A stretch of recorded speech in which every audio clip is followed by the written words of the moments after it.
สบายดีมื้อนี้จะมาแนะนำเกี่ยวกับการเปลี่ยนหม้อไฟแห้งมาเป็นหม้อไฟน้ำสาเหตุที่ต้องเปลี่ยนก็คือมันใช้มาได้2ปีปลายแล้วสตาร์ตบ่ได้เนาะเอามาเบิ่งว่าสาเหตุมันเป็นย้อนสตาร์ตบ่ได้แล้วเป็นหยังเราต้องเปลี่ยนเป็นแบบน้ำตัวนี้เป็นรถของ Hino ตัวนี้หม้อไฟมันจะเป็นหม้อไฟ High Amp มันจะอยู่บนตีนเราเหยียบนี่แต่แกะออกมาแล้วแกะหม้อไฟออกมาส่วนหลายรถพวกนี้จะเป็นหม้อไฟแห้งที่จริงมันก็บ่แม่นหม้อไฟแห้งมันเป็นกึ่งแห้งหรือว่าครึ่งแห้งมีน้ำส่วนหนึ่งแล้วก็มันบ่เต็มเหมือนคือหม้อไฟน้ำทั่วไปเนาะหลังจากแกะมาเบิ่งเฮามาแทกเบิ่งค่าแรงดันของมัน12.3 ดาบตัวแรงดันบ่ตกแล้วเฮามาเช็คเบิ่งค่าต่างๆของมันนี่คือค่าของมันนี่ค่า CA นี่6 CA แรงดันนี่ 12.3 G แต่ที่มันมาลดคือมันลดที่ค่าต้านทานมันสูงกว่าผิดปกติ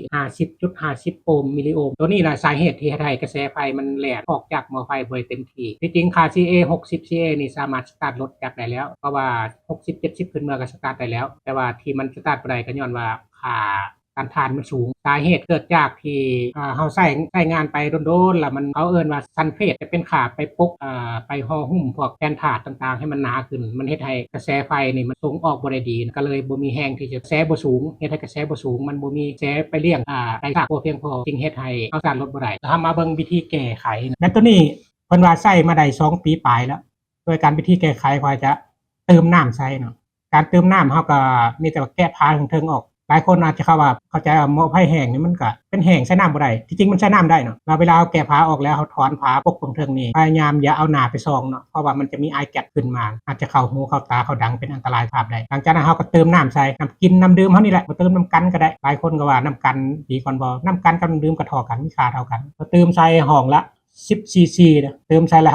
ฮาไฟส่องเบิ่งว่ามันท่วมแผ่นถาดบ่แล้วเฮาก็ปะไว้ปลายชั่วโมงนึงเพื่อให้น้ำมันซึมลงแผ่นถาดของเฮาซึมเข้าแผ่นถาดหลังจากนั้นเฮาปะไว้แล้วมาเบิ่งคืนว่าถ้าว่ามันน้ำมันแห้งเกินแผ่นถาดเฮาก็เติมใส่อีกให้มันพอท่วมบ่ต้องใส่หลายใส่พอมันท่วมแผ่นถาดแล้วก็หลังจากนั้นเฮาก็ไปซากค่อยจะไปซากด้วยหม้อซากเป็นหม้อพื้นฟูของหม้อไฟโดยเฉพาะ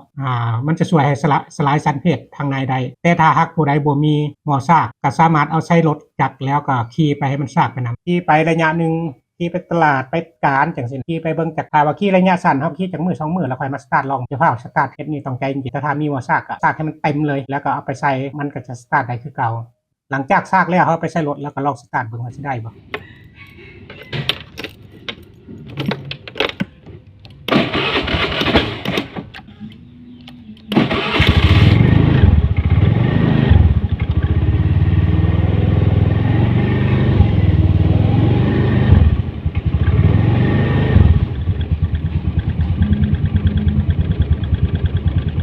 แต่ว่าได้ปกติเนาะหลังจากนี้เฮาก็สามารถนำใช้หม้อไฟตัวเก่าไปได้อีกปีนึง2ปีตามคุณภาพของมันอาจจะปีนึงหรือว่า5-6 เดือนก็แล้วแต่คุณภาพของแบตแล้วแต่คุณภาพของหม้อไฟ